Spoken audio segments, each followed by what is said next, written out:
শহীদ রাষ্ট্রপতি জিয়াউর রহমান ও সাবেক প্রধানমন্ত্রী খালেদা জিয়ার কনিষ্ঠ সন্তান আরাফাত রহমান কোকোর ৫৭তম জন্মদিন আজ। রাজনৈতিক পরিবারের সন্তান হলেও একজন ক্রীড়া সংগঠক হিসেবে নিজেকে অনন্য উচ্চতায় নিয়ে গিয়েছিলেন তিনি। বাংলাদেশ নারী ক্রিকেটের পথ চলা শুরু হয়েছিল আরাফাত রহমানের উদ্যোগেই।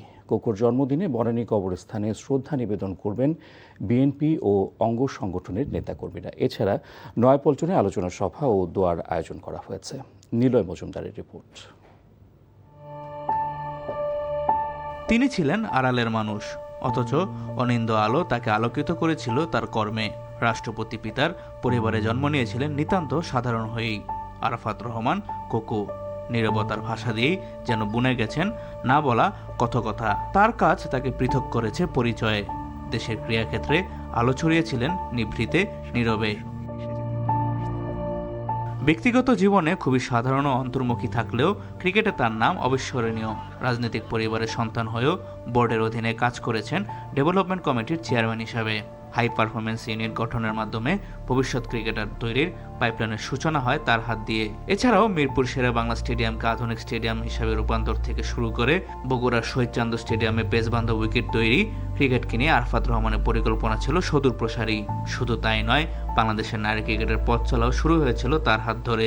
যখন আমরা মেয়ে ক্রিকেট দল গঠন করার উদ্যোগ গ্রহণ করি, তখন আমি এটা আধুনিক ক্রিকেটের রূপকার মরহুম আরাফাত রহমান কোকোকে জানাই। তাকে জানানোর পরে সে এটা বলল যে আলহামদুলিল্লাহ, এটা অনেক ভালো, মেয়েরা ক্রিকেট খেলবে, এটা তো অনেক ভালো কথা, অনেক ভালো উদ্যোগ।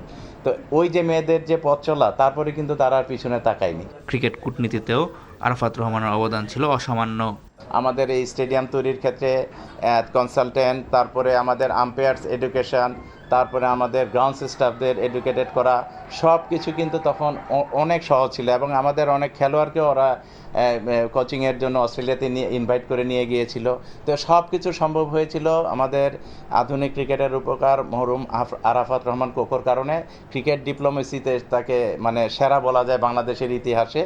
12ই আগস্ট 1969 সালে জন্মগ্রহণ করা এই ক্ষণজন্মা মানুষটি দেশের ক্রীড়াঙ্গনকে আরও সমৃদ্ধ করার আগেই বিদায় নিয়েছেন পৃথিবীর মায়া ত্যাগ করে।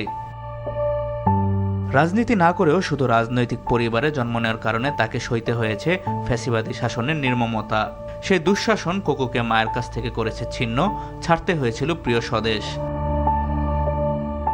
2015 সালের 24শে জানুয়ারি মালয়েশিয়ায় থাকাকালে মাত্র 45 বছর বয়সে পৃথিবী থেকে বিদায় নেন এই ক্রীড়া সংগঠক।